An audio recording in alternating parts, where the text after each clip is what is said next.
Bernard, at the start, did his aggression catch you by surprise, those first couple of games? Yeah, he did. He played very good from the start, and it was tough for me. He was, hitting that ball so well, like he always does, and felt like he got that edge over me in the first few games. And that's what happens when you play a player like Tomas, is you have to be ready, and if you don't, hold him in that first set and he gets a bit of a front foot, then it becomes difficult. And it was not a bad match for me, but he was on top of me for the whole match, and he's a very good player, so I can't complain. It was not a bad match for me.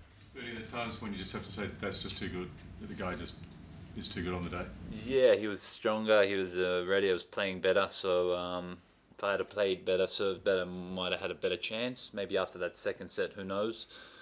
But look, he's been there for 5-6 years in the top, 7, 8, and he's an amazing player. When he's playing good, you cannot do nothing, and you just have to stick in the match, and hopefully he can turn around. And unfortunately today, he was just, playing well, and he was going for his shots. There's not a lot I could do. So how do you assess this campaign? Well, I think it was okay.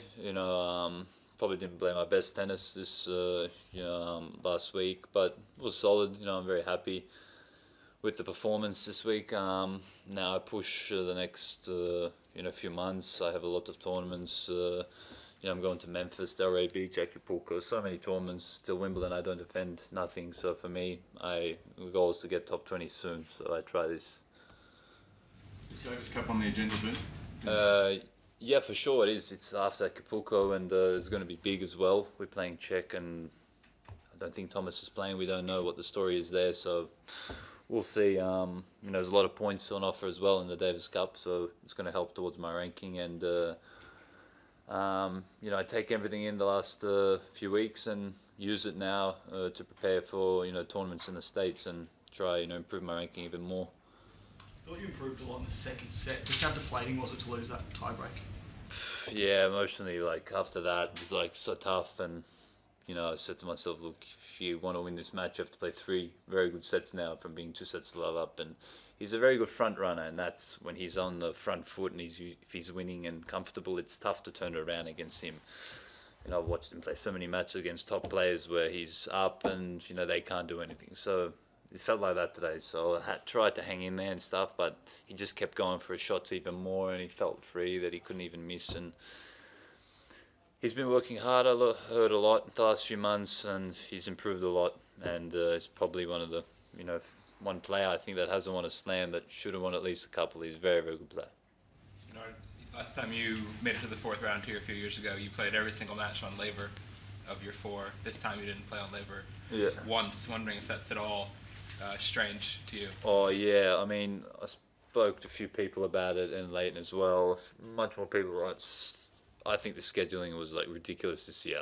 Not from just my side, but from many players. But I don't know who was in charge of the schedule. Really, some of the matches I saw was just wow.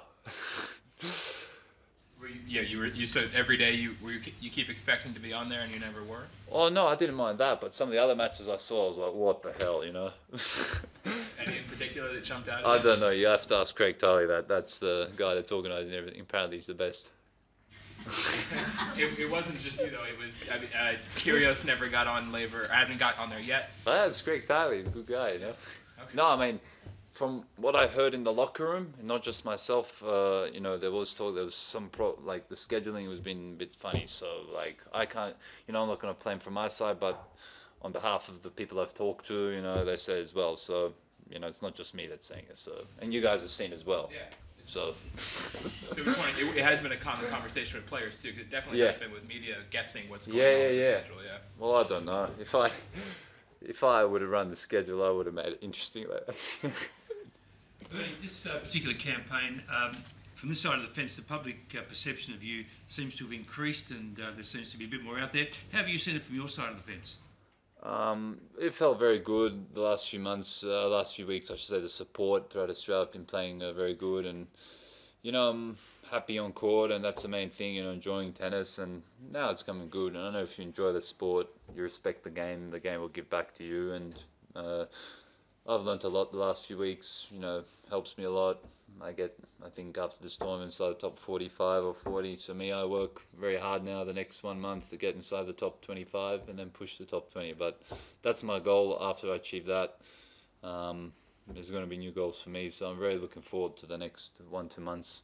You've spoken a few times throughout the last week of cracking the top 20. How soon do you want to do that? Is that a short-term goal or is that for 2015?